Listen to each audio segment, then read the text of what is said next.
March ২০২৫ বাংলাদেশের প্রধান উপদেষ্টা ডক্টর মোহাম্মদ ইউনূস সফরে গেলেন চীনে।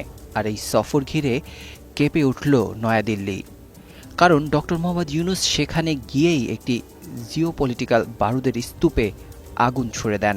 তিনি বলেন, ভারতের উত্তর পূর্ব অঞ্চলীয় সেভেন সিস্টার্স অঞ্চলগুলো স্থলবেষ্টিত, আর এই অঞ্চলের একমাত্র সমুদ্রের নিয়ন্ত্রণ বাংলাদেশের হাতে।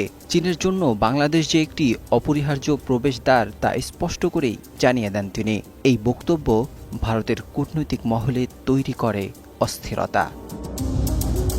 কিন্তু এরপর চট্টগ্রাম বন্দরে দাঁড়িয়ে প্রধান উপদেষ্টা ডক্টর মোহাম্মদ ইউনূস আবার বলেন, এই বন্দরের সাথে যুক্ত হলে নেপাল, ভুটান এবং ভারতের উত্তর পূর্ব অঞ্চল লাভবান হবে। তখন তা ভারতের কাছে কেবল মন্তব্য নয়, বরং একটি স্পষ্ট ভূকৌশলগত চ্যালেঞ্জে পরিণত হয়েছে। শেকড় থেকে শিখরে নতজানু বাংলাদেশ এখন ঘুরে দাঁড়িয়েছে। সমতা ও ন্যায্যতার ভিত্তিতে যখন পারস্পরিক সহযোগিতা ও সম্পর্ক এগিয়ে নিতে চাইছে, তখন ভারতের বুকে বইছে হিংসার আগুন।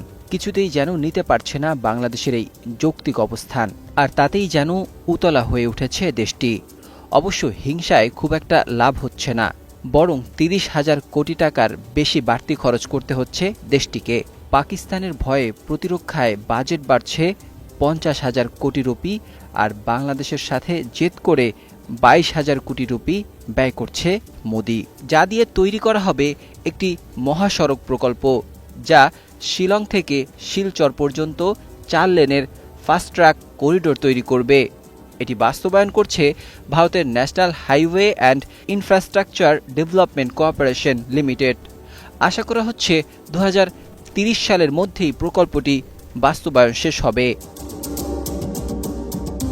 ভারতের জাতীয় নিরাপত্তা ও লজিস্টিক বিশ্লেষকরা বলছেন, ডক্টর মোহাম্মদ ইউনূসের মন্তব্যকে কেন্দ্র করেই এই উদ্যোগ নেওয়া হয়েছে। কারণ বর্তমান ভারতের সেভেন সিস্টার্স রাজ্যগুলো মূল ভূখণ্ডের সঙ্গে যুক্ত কেবল একটি সরু পথ দিয়ে। এটি শিলিগুড়ি করিডোর বা চিকেন নেক নামে পরিচিত। যদি বাংলাদেশ এই পথ বন্ধ করে দেয় বা চাপে ফেলে, তাহলে ভারতের পুরো উত্তর পূর্ব অঞ্চল কার্যত বিচ্ছিন্ন হয়ে পড়বে। এই পরিস্থিতিতে ভারতের বিকল্প ভাবনা মিয়ানমার হয়ে সংযোগ গড়ে তোলা। এজন্য ভারতের পররাষ্ট্র মন্ত্রণালয় অর্থায়ন করছে কালাদান মাল্টিমোডাল ট্রানজিট ট্রান্সপোর্ট প্রজেক্টে। এসব প্রকল্পের মাধ্যমে কলকাতা বন্দর যুক্ত হবে মিয়ানমারের সিত্তে বন্দরের সঙ্গে, যেখান থেকে নদীপথে যুক্ত হবে পালাতোয়া।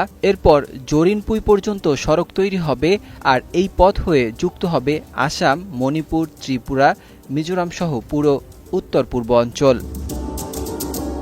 ভারতের কর্মকর্তারা বলছেন, শিলং থেকে শিলচর মহাসড়ক শুধু একটি রাস্তা নয়, এটি উত্তর পূর্ব ভারতের প্রথম হাই স্পিড করিডোর। এটি শিলচর, বারাক ভ্যালি, ত্রিপুরা ও মিজোরামের মতো অঞ্চলকে কলকাতার সঙ্গে যুক্ত করে একটি বিকল্প সমুদ্রপথ তৈরি করবে। বিশেষজ্ঞরা বলছেন, বাংলাদেশ যদি ভবিষ্যতে ভারতের সেভেন সিস্টার্স রাজ্যগুলোর সমুদ্রপথ আটকে দেয় বা রাজনৈতিকভাবে চ্যালেঞ্জ করে, তাহলে এই মহাসড়ক ও মিয়ানমার প্রকল্পই ভারতের বিকল্প রক্ষা বলয়। কিন্তু তাতেও প্রশ্ন থেকে যায়, মিয়ানমার নিজেই এখন রাজনৈতিক ও নিরাপত্তা সংকটে জর্জরিত। নাজমুল হক রাইয়ান, ২১ টেলিভিশন।